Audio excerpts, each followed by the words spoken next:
Welcome to Reading and Writing Between the Lines, a podcast series about communication skills in the workplace.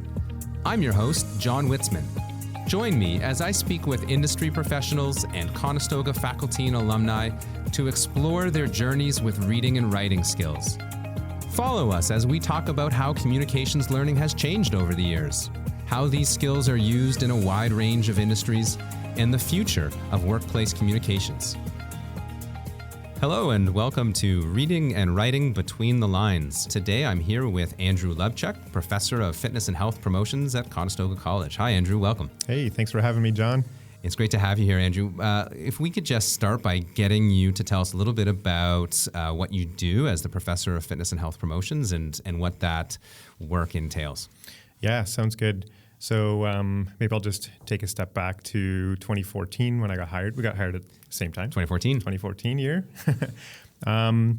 So a lot of our work, I'm sure you can share in on this as well, is essentially guiding our students through, helping them find the learning opportunities to find or to acquire the program learning outcomes, assessing their evaluation, giving them the stage to practice the skills, learn the content, and guide them along in their little journey that they're embarking on. For somebody who is not in the fitness and health promotion program, what does that experience include? What kind of skills and learning outcomes does a fitness and health promotion student take on? Yeah, so our program is very centered around, I would just call it personal training, essentially. Most of our graduates would graduate out, become personal trainers or group fitness instructors. So speaking is a huge thing for them, being personable, confident, so those things. That's right there on the surface for them where they're interacting with their clients every day. That's a big part of the skill set that they develop. Yeah. So I'm thinking in terms of communications just because of the title of the podcast, but really, there's so much more to it. You have to have a level of knowledge in terms of assessing somebody, finding out what they come to the table with or lack thereof, what their goals are. We teach them all kinds of different exercises, and they have to be able to demonstrate those exercises, show someone the exercise, make sure they're doing those exercises safely. Right. We have a lot of, I wouldn't say a lot, but there's a bit of a gleaning over of nutrition as well. Surprisingly, not as much as the personal training piece, but it is a huge part of people accomplishing their goals and such. But it sounds fascinating in the context of a discussion about communications, and we're gonna dive into that in a moment. But first, maybe I can take you back to when you were a student and you were immersed in the learning project of developing these reading and writing skills, these communication skills. I'm curious to know what that was like for you when you were a young person in school with this task. I struggled with it. I don't know. I can, in the moment, I didn't really know what was going on. I was just a kid trying to have fun, playing with their friends and stuff. And school for me was a bit of a burden. I wanted to go out and play sports and hang out with my friends and such. But from what I do remember from some of the English courses and creative writing and things like that, book reports, having to keep up with the unit and read another chapter that week. And I always felt like I was just behind on those things. I never really got a good foothold in that kind of aspect. But I was very much more interested in like science and mathematics and those kind of harder subjects, essentially, which is probably why it spun me into kinesiology at University of Waterloo. It's so interesting how people really early on, I think, in their education start to feel an affinity towards one sort of path or another, or they even maybe start to separate those subjects in their mind. And I think probably the way that they get taught is a big part of it. Talking about a book report, talking about reading on a schedule. I can relate to those experiences as being sort of distancing or discouraging at times too. Do you remember in those courses that clicked a little bit more, like the science course, let's say? Do you remember what it was like to sit down with that science textbook. Was sitting down with that science textbook and reading it, was that a more sort of seamless experience than sitting down with chapters 3 and 4 of whatever book you were assigned? The Bronze Bow, The Giver, right. James and the Giant Peach. Yes, those ones. Yeah, exactly. Yeah, 100%. I think science grade 10 was way more interesting to me than those aforementioned books. Yeah. I think it's just like what piqued my interest, essentially, right? Like I was very interested in learning about frogs and where they lived and what they ate and all that kind of stuff. So it was easy for me to pick up the science textbook when I decided to do it. Right. But when I did decide to do it, it was easier to flip through those pages and learn more about those things, right? Do you remember, did you have a highlighter in a hand and a pen sort of like was it an active kind of reading experience, or did it just click so much with the material that you could kind of read top to bottom, left to right, and you'd find that the material was there for you? Yeah, so I think in grade school you're kind of you're told not to. No, you wouldn't want to mark up the books. Yeah, but the grade 10 science where it clicked, and you're reading that. Reading that unit on frogs. Do you remember?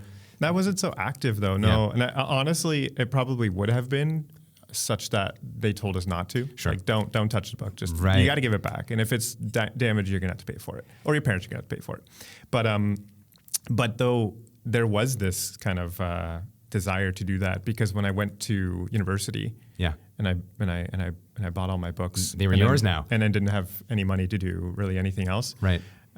These were mine, and I could do whatever I want, and I did very much highlight, transcribe, write things down. Like I was cleaning out the basement when I moved just a couple of years ago, and there were some old textbooks there, and it wasn't just textbooks; it was textbooks with like pages just kind of inset into different chapters. And I looked at them, and I'm just, oh yeah, I do remember that. But like, who was that person? That was strange. I don't remember doing that. Isn't that interesting that you can remember a part of being in that sort of learning experience and being energized? You can remember that feeling, but it also feels really distant. So you remember sort of having that feeling of connection with what you were learning when you were in post-secondary, that it started to click for you there more? Yeah, and I think that's sort of a natural, probably, progression. I mean, hopefully, maybe not for everyone, but like, sort of in grade school, primary, middle school, and then the secondary. Is that what they call them now? I don't even know. Secondary, yeah, I think so. Or primary and secondary, yeah. Right, yeah. You're kind of just, pulled along. They insert you into those courses and such. But in university, it's like, or college or post-secondary, whatever it is, you've chosen, you've decided among the sea of possibility, you've decided to take your little boat and sail over to that island for 4 years, right? So yeah, there's an interest of it. It was much more easy to dive into that material.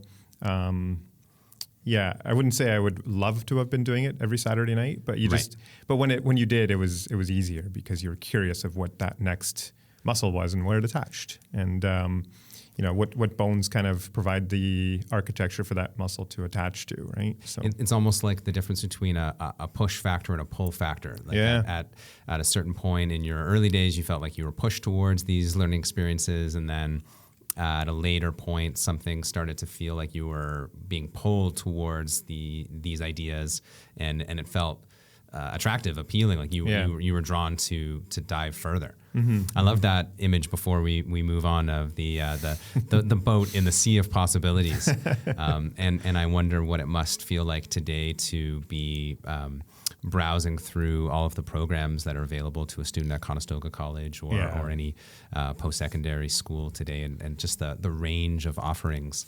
It's tough. I couldn't imagine.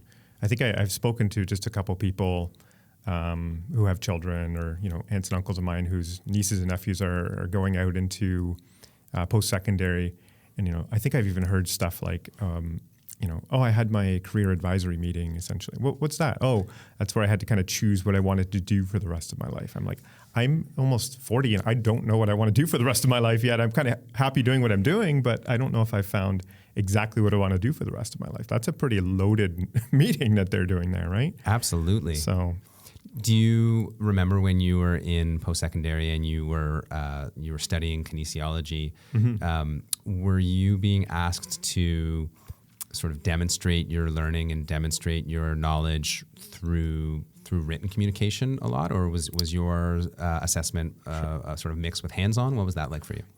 I would say it was a bit of a hybrid. Yeah, a lot of hands-on demonstration. Although if I contrast it to sort of where I am now and what we teach, there was a lot more written, to be honest. Even so, kinesiology and health and fitness and things like that, the kinesiology is very practical in terms of contrasting it to like a psychology program, let's say. Right. It was more written than what we teach at Conestoga, which is very practical, very hands-on. I don't know what, I'm just actually, now that you said that, I kind of thought about this, I kind of opened up with like, I struggled with writing and reading and things like that. But like now when I was in kinesiology, it seems like it was just easier somehow. I don't know why. The skills that you were struggling with when you were younger. And I'm trying to figure out. They were there more. Yeah. Like where did this like little moment happen where it just, it must have just been the process, I guess, This is something that we've started to hear from people who have been coming in and talking with me about this is a sense of accumulation, right? A kind of acquired ability. And it is kind of imperceptible, right? It is. It's kind of like a road trip, right? Yeah, do you remember that gas station that was like, 3.5 hours back? No. But if we drove by it again, you'd remember it, right? So it's just sort of this hindsight. You're trying to remember these moments where you've acquired these skills and you can't quite pinpoint it. But now, I can spell those pretty challenging words and grammatically structure them, or read someone else's content and sort of just say like, oh, they made a little bit of a slip up there, kind of thing, right? Yeah. Like I have a bit more of a hierarchy, a higher top-down approach to kind of see this stuff now. Do you remember taking notes in your classes? Was that something? Oh yeah. I was pen and paper. Yeah, I was. Yeah, I'd print off the slides and grind through them. That's why it's a bit, as an educator, and I have to admit, there's multiple ways to note take and acquire knowledge. But it does irk me a bit when I see people come to class and they've just got sort of a phone in front of them and they're just ready to listen. I'm like, it's very unlikely all you who don't have pen and paper are sponges and you just can acquire knowledge by listening. I don't think that's the case. So right, like when you go to a restaurant and your server doesn't have the pen and paper in their hand, you're like, I really would prefer if you were writing this down. I've got some specific requests that I want. Yeah, that's funny. Yeah, but. Do you remember what that? You said you had your textbook in your hand the other day that when you were moving, and you found some old textbooks, and there was a sheet in there. Was that a sheet of paper that had notes from a class? Yeah, I was. I feel like I learning didn't come quite easily for me though. Like I was someone who struggled quite a bit. I shouldn't say struggle, but worked quite a bit. Worked at it, yeah. Worked at it to get like a high 70. Do you remember what that process was like? Like what did that work entail? Like if I'm talking to an athlete, let's say, and they told me that they, weren't always such a good hockey player or always such a good cricket player, and then they got better. I could imagine them going into the gym and working on individual skills, getting stronger with their muscles, all that stuff. But I'm curious to know what that process looked like for you as a student. Do you remember? Do you have a recollection of what the working at it was? Pretty clear, actually. Oh, I had a pretty clear process. I'd love to hear about it. And now I'll even do it one even better and kind of assimilate it to training. Okay, great. Yeah, so like you want to get stronger. You want to even go into a competition, powerlifting. You can't go in there and just like hammer on a squat and do one rep and call it a day, right? It's repetitions. Yeah. And that's why they're called repetitions. Right. So that was me in university, or even just now, it's reps. Like you got to get your reps in, right? Yes. Whether it's learning a new skill, you got to get the reps, right? So that was me. I was, I took the content in one time when I listened in lecture, and my job there was for myself. I kind of figured this out later, not quite right at day one. Yeah. But it was good that I did, because I did see my success get a little bit better in school. I'd taken the knowledge one time, and my job in the lecture was to make sure I understood it the way that was being presented, and if I didn't, I put my hand up. Yeah. And put another rep in my schedule. I just go home and just look over it one more time just before the end of the day. Right? This wasn't perfect. No, but I wasn't perfect at this, but that was my process. And whether or not I actually hit it every week, it was. Sure. At the end of the week, I'd go over everything one more time. And then take a little collection points, maybe just kind of larger topics, kind of partway through, 3 weeks in, go through it again. And then when it came time to like a big assignment or a midterm or an exam, I've already seen this like 3 or 4 times now. And I've manipulated a bit. Because the answer to those questions too was, do I understand it? At the end of the week is no, I need to look at it again. So I'm just analyzing this again, right? This content, whether it be analyzing human gait, biomechanics, or even, kind of what we're chatting about, like just fundamentals of writing and reading, or whatever it is, you got to get the reps in. Like you have to. I think that's such a great analogy, comparing it to the training piece and just purely drilling down on the idea that it takes time, and in that time, repetition will build that strength, build that ability gradually. Yeah, it was fascinating to hear about your process, but I think equally fascinating to imagine you sort of discovering that process on your own, right? Finding out something that worked for you, and so I can imagine students listening taking elements of that process, right? Identifying a kind of foundation, and then building on it with their own adaptations, what works for them, what works for their schedule, what works for their learning techniques. But the fundamentals of seeing that material multiple times, right? Seeing it in different contexts, taking it in the immediate instance, and then right after, and then again later, right? Like all of that has, I think, at its core, a commitment to the process that can be emulated and adapted in so many different ways. Yeah, like you said, the model's there. You can adapt it, do whatever you want with it. Like for me, it was, it was a few years ago at this point now. So we didn't have quite the technologies that you can kind of organize things right now. But so for me, it was a lot of pen and paper. Yeah. And admittedly, and I did kind of figure this out later, wish I did earlier, but it was a lot of reading. So I'd look over my notes and I'd read them, but I'd read it in my head. Right, and I found out that wasn't a really good way of doing it because, one, I'm not a very good auditory learner anyways, and there's not even really any audio. It's just thoughts in my head. Yeah. Right? So would you read them out loud after? I did then, yeah. Amazing. But then I kind of sorted out, like, through education, we're trying to help our students and stuff. I found and researched and, found some strategies to help my students, but find some like different modes of doing this, this review or learning. Like, so speak out loud instead of just say it in your head. Write it down, speak it as you're writing it, kind of thing. Present it to somebody. All those things, just looking at it from different angles. Yeah. You can make the picture a bit more present it to somebody. Yeah.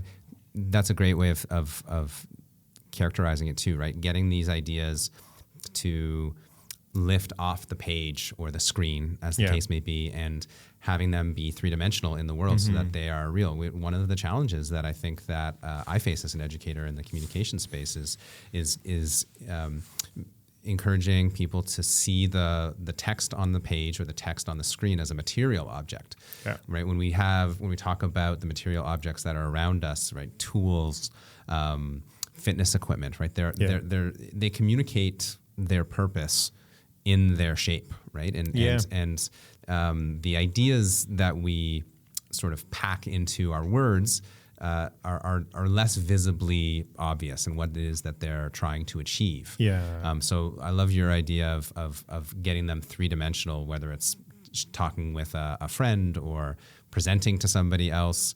When you were talking, it made me think about one of the advantages of being able to take notes digitally now is that there are so many programs that can read that text back out to you. Yeah. Right? So now you're all sort of listening to your own audio program that you created. So it's so advantageous now that you mentioned that. I'm just imagining like back in the day, I could go for a walk. Yeah. And then listen to a podcast. What's funny? I don't want to dive too much into this, but I lived in Windsor, Ontario, for the past year and a half or so before I came back here to Kitchener. And I was working at the college doing campus, so that's a good 2.5 hours. So 2.5 hours each week there and back. I had to find something to pass the time because if anyone knows that highway stretch is boring. Yes. Boring, yeah, very boring. So I found podcasts, and that was essentially 5 hours a week of podcasting, essentially, right? I was listening to it, and it was amazing. I really wish, well, actually, where I was going with this was I can drive along that route now because my in-laws live there, so we visit them quite often, and I can drive along a certain stretch and be like, oh my gosh, that's exactly the spot where I was listening to Elizabeth Holmes when she was busted at Theranos. Wow. Right? And like these little cues happen. Yes. So I can imagine if someone was listening to their own notes whilst going for a walk, and then reproduce that walk, it's just like constant kind of triggers. Yes. So imagine yourself as opposed to trying to sifting through your notes on an exam, trying to recall this information. You're just like, oh, that's when I saw that swan at Victoria Park. Oh, that was fun. Yeah. Oh yeah, that's where that muscle goes. Boom. Right. And we know that the affective experience is an important part of how we learn, right? So what people are feeling when they're being asked to learn, and how they feel about the learning process really has a big impact on how they learn, how successfully they achieve the learning outcomes that they're trying to achieve. Yeah. Obviously, a trainer would be working in a gym type environment with their client, but is there also I would imagine that there's a lot of there's some paperwork that has to go on, that there's some programming materials that are provided, that there's still a kind of base of communication. Yeah. Should we dive into that? Yeah. What does that look like for your students, do you think? Yeah. Well, I'll speak it from my perspective. Like, of course, I teach essentially. So somebody comes in, there's immediately like a first impression, essentially. Capturing their details, figuring out kind of when they can meet you, and then we do a bit of a fitness assessment, essentially. That's what it's called. Strategy session, kind of different places call it different things, right? Different gyms have their kind of their brand that they want to kind of sprinkle. Right. Fitness assessment is what I call it, right? Sure. So we're bringing someone in. We're going to figure out kind of why are they here? Like what made them come in and request the services of a personal trainer? They probably there's a couple of things that they'll be looking for. They usually want to kind of either look better, right? Yep. Feel better, or maybe perform better, essentially, right? So our looking better people are essentially people who want to summer season's coming, right? I'm not really happy with what happened in the wintertime, right? I was trying to cozy up like my like a bear almost, and put a little extra poundage on for the coming winter. out of hibernation. Yeah, and I'm not really happy with what I see here. So looking better, maybe trying to lose a bit of body fat, or make our body look a bit more lean, perhaps. And then also some of our look better people are also looking to put on some muscle mass, maybe too, for whatever reason, maybe aesthetically, they just want to kind of look a bit better. Our feel better people are more so, I'm getting 45, 50 years old, whatever the age is, doesn't really matter. Things happen and you feel some squeaky joints now and aches and pains and stuff. And I'm not really happy with that. Well, there's a good medicine for that. It is just sort of moving more, essentially. Sure. So not necessarily, this person might not come to the table saying, I want to put more muscle on or lose weight, but I just want to feel better. I just want to kind of get older and, not ache so much, right? And also when I get to, 60 or grandparent age or whatever it is, I shouldn't put a number on it. Let's just track that, okay? So whatever grandparent age is for you in your life. Good. I want to be able to play with my grandchildren. I want to be able to get on the floor, roll around a bit maybe, get off the floor without making too many noises. Too many groans and noises. And my grandson runs at me and expects me to lift them up over their head. I want to be able to do that. Yeah. That's our feel-good people. So the trainer who's doing this assessment and trying to identify sort of the primary goals of the client who's coming in, are they recording these notes and observations on a blank piece of paper or a blank screen? Do they tend to have a sort of template or document that they're working with already where they're filling in information? Yeah, I would say whatever works for you, do. Right. So if you're somebody who likes to come up with a blank piece of paper and jot everything down and write your subheadings, go for it. But I find it easier, works for me, is having a template. Right. Is that one that you've developed sort of yourself? Yeah. I have something that if somebody were to come to me, and I'm not training at the moment. Actually, I did train this past winter. I had a client, but I'm not right now currently, but I do have sort of like a digital version of that where I'll bring like a small tablet or a computer and document things, but very short form things. Like it's not like I'm writing a full on essay or report here. It's just a bit more like listening to the person. Right. But then again, like you were saying before, it's like taking in this information and quickly getting it down and not missing something, because there's some important stuff coming at me. Like this person's going to be sharing what they want to accomplish, and that's the basis for what I have to do to choose variables to help them accomplish that. So I don't want to miss things. No, it sounds pretty complex, and I can imagine you having gone through that process along the way.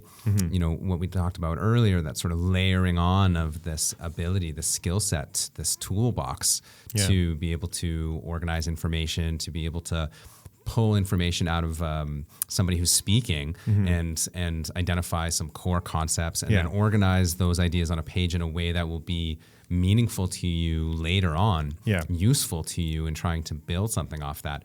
You know, I can imagine you having that skill set ready to go because it's developed, but I can also imagine that being challenging for somebody who's doing it, you know, in the early stages of their career.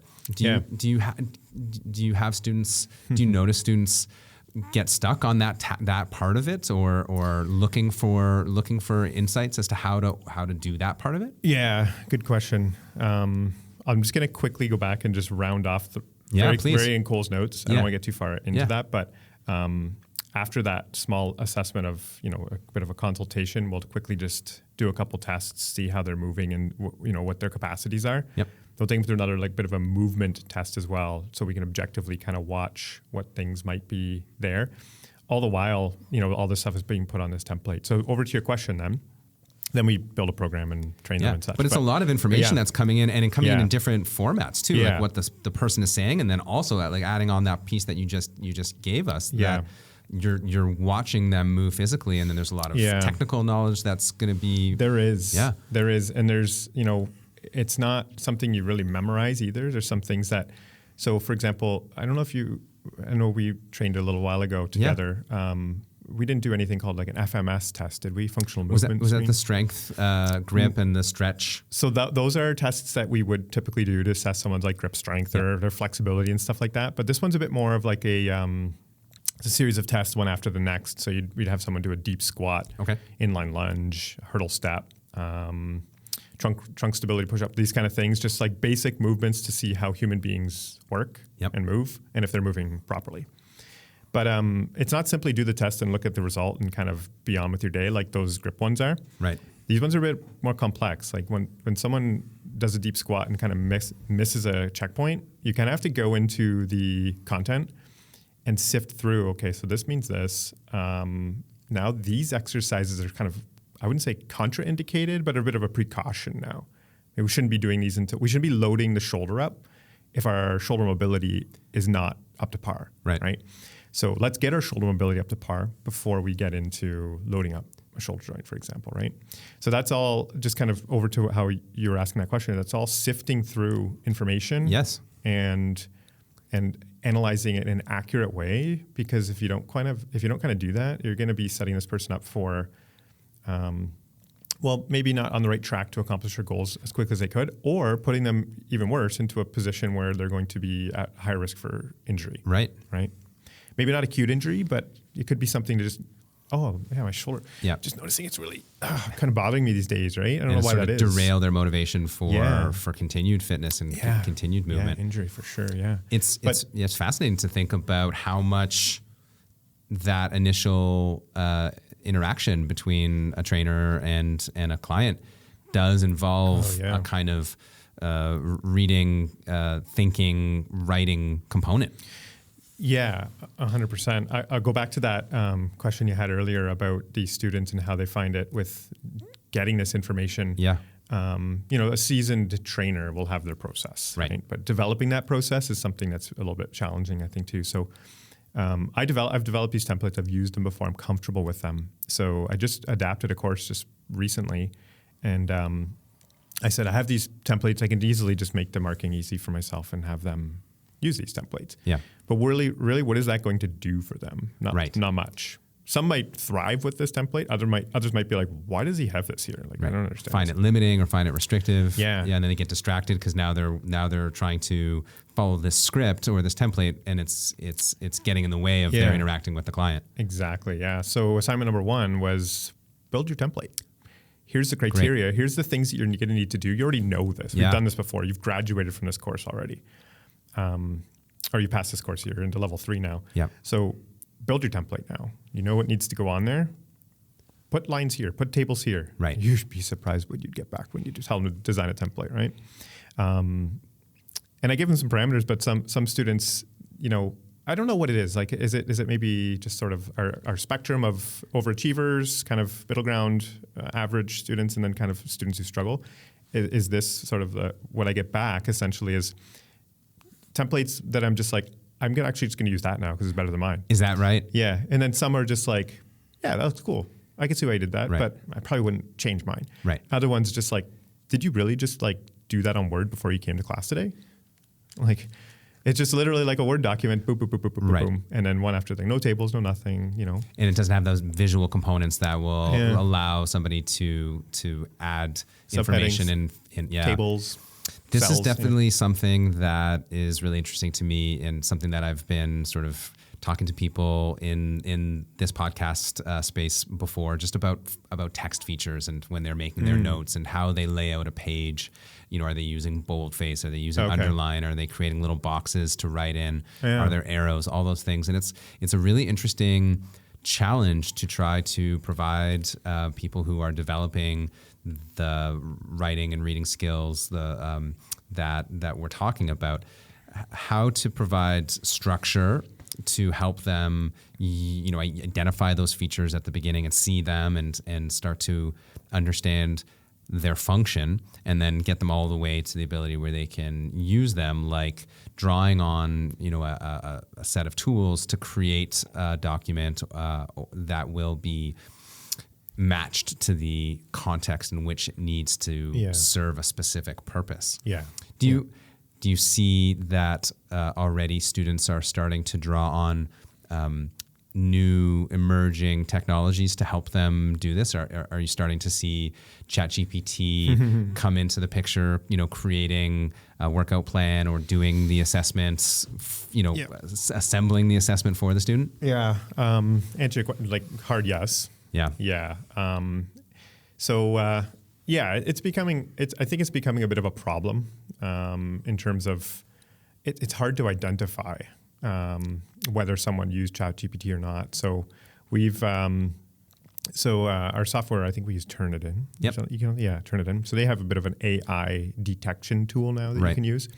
So I like written reports. I'm a bit old school. I like to just kind of perch up outside on a couch, park bench, library with reports in hand. I can lean back with them and mark them with a pen kind of thing and write feedback in. I just not a big fan of Turnitin software, nothing against it. It just doesn't jive with me. So that poses a bit of a problem because to check ChatGPT, I'll actually have to kind of type it in myself. And, so one of our instructors said, well, get them to submit it online and print it off and bring it to class. And you have your detection tool plus. I'm like, my gosh, that's just such an easy thing to do. I'm so glad you brought that up. So I'm going to be doing that from now on. But what would you say to the student or to anybody, maybe somebody who's working in the field who says, this is a tool that helps me to do my job better? Obviously, in an educational context, there's an extra component of assessment and trying to determine that a student has the abilities that we need them or want them to have so they can be successful in their application of these skills. But to what extent do these tools and technologies have a place in the working world, do you think? Is this 100%. Like, these are amazing things that we have. Like are we just sort of at the spot right now where, Wikipedia has come about? We don't have the detection tool yet to detect Wikipedia. Like this sort of reminds me of I don't know exactly when, but a couple decades ago where people would submit stuff without references and you really wouldn't have too much of a way to kind of detect that, right? So we're sort of at a spot where Wikipedia is amazing. You can learn some amazing stuff for it. And ChatGPT, Midjourney, like whatever these tools are cool tools. It's just that they've accelerated so fast that we don't have a check and balance to kind of keep them to what they actually are. They're tools. They shouldn't be used as shortcuts. So I feel like one of our approaches this coming academic year is going to be showing them ChatGPT and say, this is an amazing thing you can use. Or it doesn't have to be chat. ChatGPT gets all the fame right now. We'll call it AI. Let's call it AI. Generative AI. Yeah, exactly. They're amazing things. You can do amazing things with them, but they can be used to take shortcuts here. Right. And if you're finding yourself needing to take a shortcut. Maybe the shortcut is simply sending us an email and saying, I'm really struggling right now. Can you recommend some strategies for me to kind of get back on track, rather than relying on ChatGPT, because it's plagiarism. Like, essentially, like, you're not doing, I don't know if is it plagiarism? Is that the correct term? I think that we're in such a new territory that trying to define what is it needs its own category. Right. Yeah. I've started to use the term outsourcing. Okay. Right. That there's a learning challenge that we're asking somebody to undertake, and part of the motivation is that in doing that challenge, you'll develop that ability. Right. I do sometimes use a training analogy. Right. And talking about getting the repetitions and building the muscle, building that skill. And part of the motivation is to demonstrate the degree to which the student has acquired that skill or mastered that skill. And so there's the sort of dual functions, right? That there's assessment as learning. And then there's assessment of learning, and that they're layered onto each other. But we're in this context now where the technologies are capable of doing of meeting the learning outcome or demonstrating the learning outcome so accurately that it's hard to decipher for sure. And so I wonder what do you think the future of when do you think the future of doing fitness work? What does that look like? What does the future of teaching fitness look like? Do you have some sense of where we're headed? Yeah, certainly trying to get some checks and balances with our AI integration into our society somehow, whether it be teaching and learning or every other sector. There just needs to be some kind of education about what its potentials are, misuses and uses. So you're hopeful that your students will still, when they're required to develop a fitness plan, when they're required to demonstrate their ability to do an initial fitness assessment, that you think it's beneficial for them to be doing that independent of these generative AI tools? 100%. Okay. Yeah. Like it's basically like, I try to explain it to people too, like, sure, we've got this report here. It meets all the criteria on the rubric for like a 98% report. Like, nice job. You didn't do it. Right. Like, I mean, sure, like you can admit it too, but like at the end of the day, look at yourself as a trainer in the real world. You haven't had practice to actually build a report or build a training session or a program that meets these criteria for this particular client with these particular goals and these particular limitations. You don't have that skill. So like, I mean, you got to kind of ask yourself, like, what is it when you're sitting there putting information in ChatGPT and you press generate, what's your goal there? Is your goal to just quickly get the report done so it's done? Or are you trying to get the skill to become a better trainer in the long run? I think that's and I think we've asked that question rhetorically, right? A lot of the times, assuming that the answer is the latter, right? That there's the desire to get better, and that's the purpose. Yeah. But I wonder if maybe, at least in my own practice, I need to start asking that question literally, like, what is our objective here, right? And then start to follow those answers, right? If the answer is no, I'm just really stressed about meeting these academic expectations in the short term. Let's talk about where that takes you next and what happens after that and what happens after that. I do sometimes use, again, a fitness analogy of using tools like generative AI to produce a demonstration of learning is almost like going and standing under a heavy barbell that's actually being supported by someone else or something else off camera, and you stand under it and it looks like you're holding this heavy weight over your head. But off camera, someone asks you to do that again. You haven't put in the reps to develop that muscle.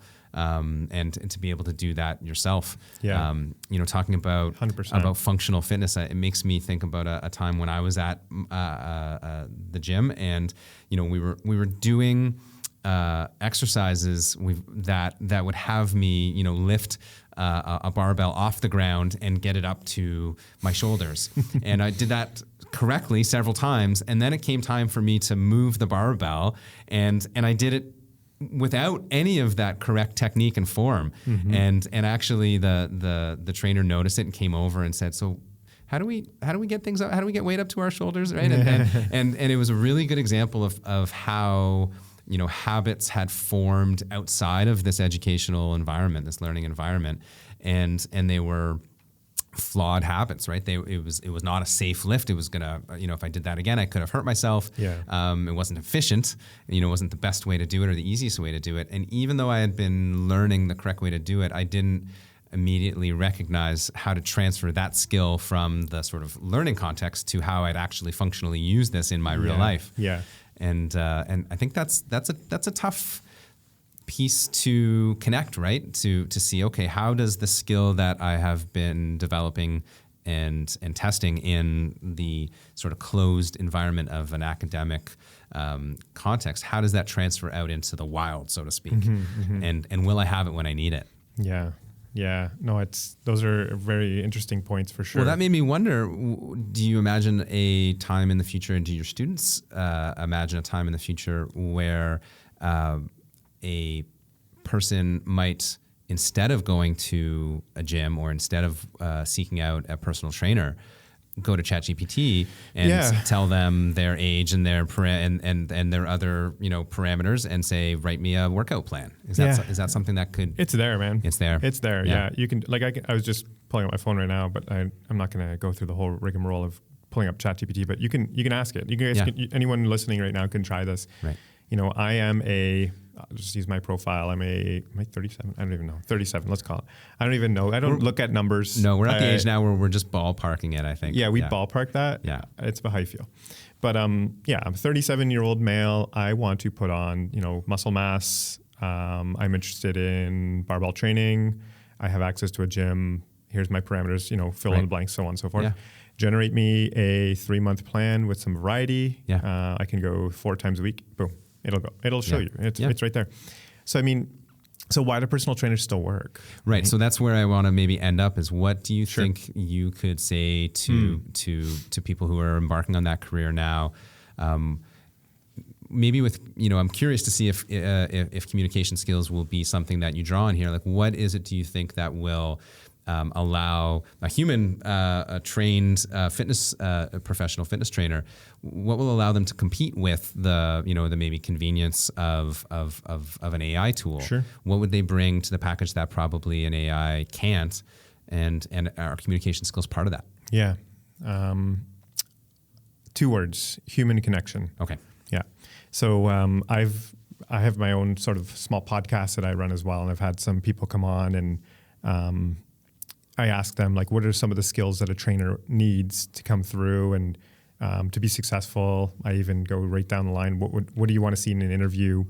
During a practical demonstration, they said they need to be able to talk. They need to be able to connect with people. And if online training, if using an app to find your next workout plan, all that stuff, was the be all and end all answer, I don't think we would have seen everyone shift back from what they had to do during the pandemic, which was pivot to online deliveries. Right. They wouldn't have pivoted back to, if that was working so well, right? But in all honesty, it didn't work well. It was a placeholder for what we were dealing with in the time. And you can't really, have you seen these, Lululemon just picked it up from whoever built the mirror? No. Lululemon mirror.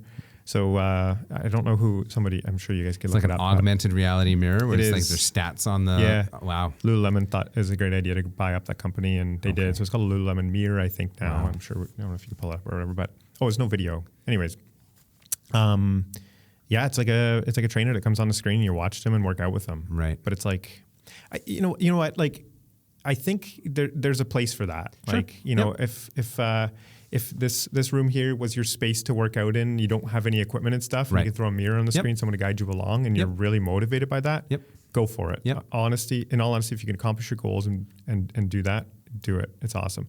but there's nothing that you can't really replace besides the human connection and having someone help you, guide you to being accountable and stay consistent, essentially. So my last question is sort of hoping we might come full circle and go back to the insights that you shared from the beginning of our conversation, where you talked about developing gradually that ability to pull information out of a text, to engage with your notes, and then sort of synthesize them in some kind of coherent way. That ability you accrued over time, do you think that is behind and sort of driving your current ability to connect with other people live and in the moment? Do you think that behind that ability to listen and speak clearly and is that being driven by all those all those reps? I was at a spot in my life where everything was very difficult, right? Like not everything, but like reading and writing and those English courses that we started with, right? Yeah. It was difficult. I didn't like to even pick up a book and even, stay on track with the chapter summaries and stuff. Right. My goal this summer is to read the entire Witcher series. Okay. Yeah. And I've got through book one, almost through book one already. And for me, back then as a child, no chance. I would never have wanted to pick up a novel and start reading it, right? Yeah. Also, in where I am right now, I find, speaking very, very easy. Maybe not in large public settings. Sometimes that's quite, it makes me quite nervous. But, sure, me too. Yeah, of course, right? However, I find it very easy to do now. I think I'm a bit of a, what do you call it? Someone who's outward. Like an extrovert? Extrovert. Yeah. I'm a bit of an extrovert. So yeah, a lot of these things come easy for me. So there was this person way back in the day that struggled and had trouble. And there's someone I see now as myself who finds it very easy to read, very easy to write. And I feel like, and I'm not, I feel like I write well. Yeah. Like I can write it. Like sometimes my wife would just pass me over a birthday card and say, "Can you write it up? Like you just write so much better." That's a great example. Yeah. Thank you. Yeah. And at the moment I'm just like, "Oh my God, I'm trying to do this and this. Can you just write it?" But it's like, she trusts me. She knows I can write well. And I feel like I can do a good job of that stuff. So there's something that happened in between. Yeah. So whether or not I can pinpoint an actual spot. Right. I don't think you can. It's gradual, right? Yeah. So there's this process that's happening, at least for me, in my profession, in my journey, from where we started to where I am right now, that something happened. Right. But I don't think it was up in front of me the entire time, because the nature of my work is very practical. Right. So that's why I feel like when you're asking me a question and we've talked a bit about communication and we're expecting maybe some of that answer, it's more like, we do some FMS testing, man. We lift some weights and stuff. Yeah. It's just that's where my brain goes. Yeah. But the ability for me to acquire the knowledge and manipulate it, and now have the opportunity and privilege to share this knowledge and inspire others. Yeah. From where I am right now, something happened, and I'm really happy that it did. And I guess what I'd love to say to people is there is a process that can happen behind the scenes, or you can just open it up straight up and work at it. Right. For me, it happened a bit behind the scenes, but I think that what you guys are doing in the communications department and like with your courses and stuff is opening the book and letting them see those skills that they can actually just dive into. And whether you feel like you're going to, sometimes when you're trying to do another essay for that course, you're probably thinking, when the hell am I going to use this? Yeah. But at the end of the day is you do. Yeah. Whether you like it or not, it just happens. If you want to be successful, those things and those skills need to be molded. They need to be checked in on frequently. And it's almost like they're the abdominal muscles, the core muscles. The core muscles. Yeah. You know what? It's so funny you say that, because like all the training and stuff we do, all the training sessions, I can remember a slide very clearly in my packet that I deliver to designing a training session. And if we were to say that reading, writing, communication, speaking, all of these skills are integral to success, the slide says, and we call that the core. Yeah. You see where I'm going with this? Yeah. I have a slide that says the core priority, where I say after the warm-up or integrated through a warm-up, we do core. right? We separate it into anyways, I'm not going to get into like the nitty gritty of dividing the core up into its sections, but the core is a priority because it's the pillar that supports your extremities and your torso and stuff and gives you stability during your exercise. So let's call the exercises our work that we do essentially, right? Whether it's firefighter, police, a lawyer, a doctor, all those things. Those are the nice exercises you get to do during your session. Right. If you don't have a strong core, you don't have that, and you don't treat it as a priority, because let's be honest, what happens when you do a hard leg section and you've got 2 exercises, 6 sets of core to do at the end?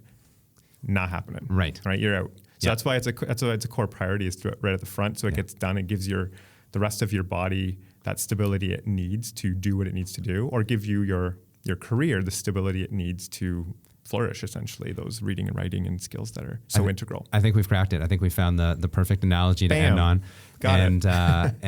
And you've been a fantastic podcast guest. Thank you. Seeing the process that you followed, and how you guided it and sort of directed it, I think is a really useful, instructive sort of model for other people to, if not follow, then just sort of think about, right? How much agency they can bring to sort of guiding their own learning process, and seeing the connection, not necessarily the central component of your work, right?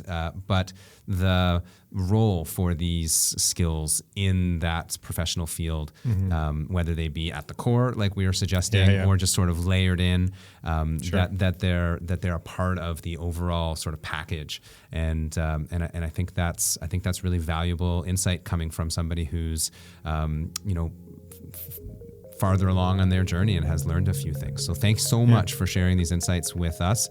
And I look forward to seeing you around the gym. Yeah, I appreciate you, man. Thanks for having me. It's been a lot of fun talking about these things. And that marks the end of another episode of Reading and Writing Between the Lines, a podcast hosted by me, John Witzman, on behalf of the Communications Department and School of Interdisciplinary Studies at Conestoga College. You can find other episodes of this series on our YouTube channel, Reading and Writing Between the Lines. Stay tuned for more episodes. Thanks for listening.